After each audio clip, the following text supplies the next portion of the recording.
Hi, welcome back to my channel. ನಾನಿವತ್ತು ಗಣರಾಜ್ಯೋತ್ಸವದ ಅಂಗವಾಗಿ ಒಂದು ಸಿಂಪಲ್ಲಾಗಿ ಒಂದು ಸ್ವೀಟ್ ಮಾಡ್ತಾಯಿದ್ದೀನಿ. ಅದು ಏನು ಅಂತ ನಾನು ಕೊನೆಯಲ್ಲಿ ಹೇಳ್ತೀನಿ. ಸೊ ಇದಕ್ಕೆ ನಾನು ಯೂಸ್ ಮಾಡ್ತಾ ಇರೋದು ಪದಾರ್ಥಗಳು ಕೇವಲ ನಾಲ್ಕು ಪದಾರ್ಥಗಳು. ಒಂದು ಮಿಲ್ಕ್ ಪೌಡರು, ಒಂದು ಸಕ್ಕರೆ, ಒಂದು ಹಾಲು, ಮತ್ತೊಂದು ತುಪ್ಪ. ಇದು 4 ಯೂಸ್ ಮಾಡಿ ಒಂದು ಪದಾರ್ಥನ ಮಾಡ್ತಾಯಿದ್ದೀನಿ. ಅದೇನು ಅಂತ ಗೊತ್ತಾಗಬೇಕು ಅಂದರೆ ವಿಡಿಯೋನ ಸ್ಕಿಪ್ ಮಾಡದೆ ಕೊನೆವರೆಗೂ ನೋಡಿ.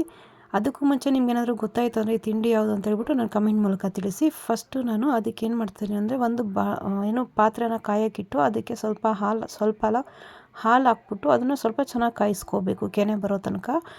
ಸೊ ಅದನ್ನು ಕಾಯಿಸ್ಕೊಳ್ತಾ ಇದ್ದೀನಿ ನೋಡಿ ಒಂದು ಪಾತ್ರೆಯಲ್ಲಿ.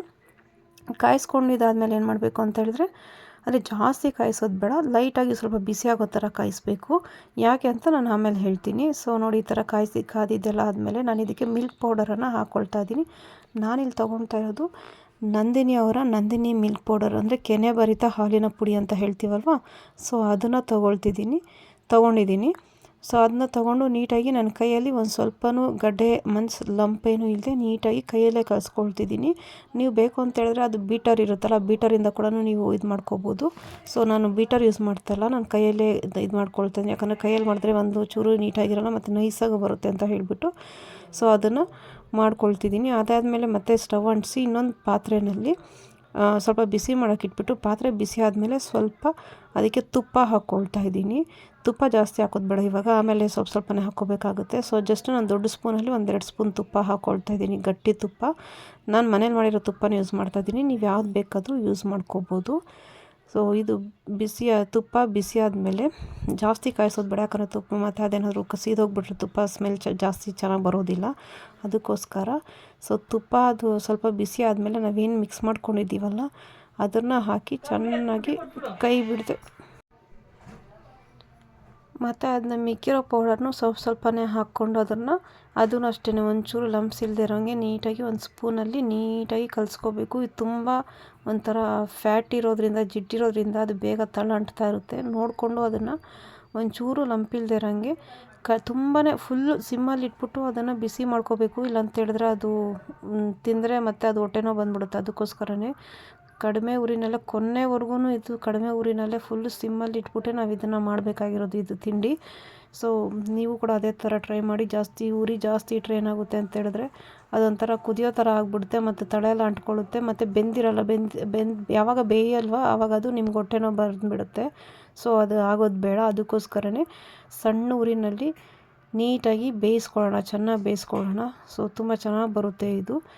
ನಿಮಗೆ ಗೊತ್ತಾಗಿರಬೇಕು ಏನು ಸ್ವೀಟ್ ಮಾಡ್ತಾಯಿದ್ದೀನಿ ನಾನು ಇವಾಗ ಅಂತ. ಗೊತ್ತಿದ್ರೆ ದಯವಿಟ್ಟು ಕಮೆಂಟ್ ಮಾಡಿ, ಗೊತ್ತಿಲ್ಲದೆ ಇರೋರು ಕೊನೆವರೆಗೂ ನೋಡಿ, ನಾನು ಕೊನೆಯಲ್ಲಿ ಹೇಳ್ತೀನಿ ಇದೇನು ಅಂತ ಹೇಳಿಬಿಟ್ಟು.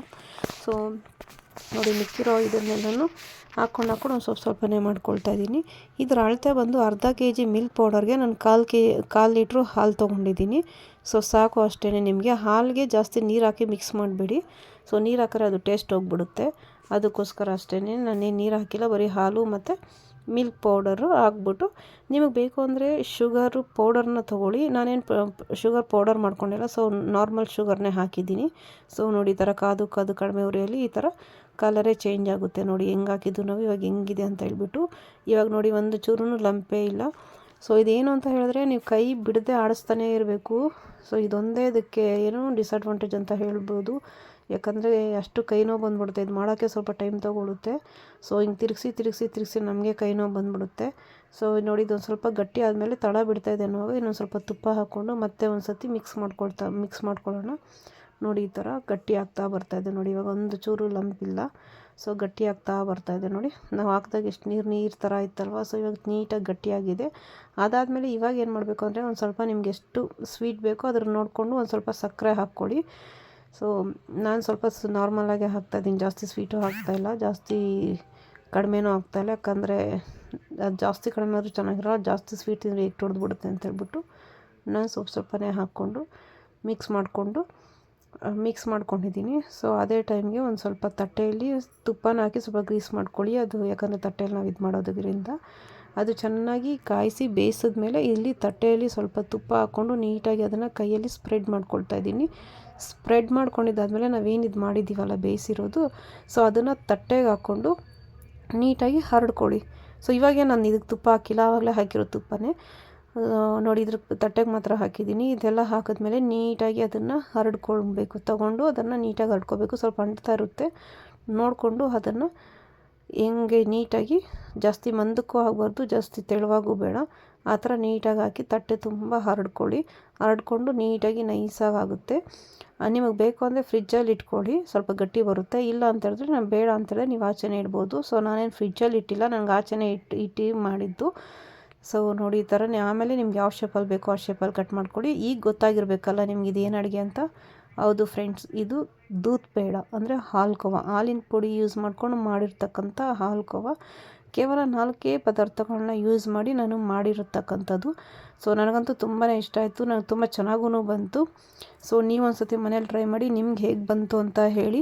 ಮತ್ತು ಮಿಲ್ಕ್ ಪೌಡರಿಂದ ಇನ್ನೂ ಬೇಕಾದಷ್ಟು ಮಾಡ್ಬೋದು.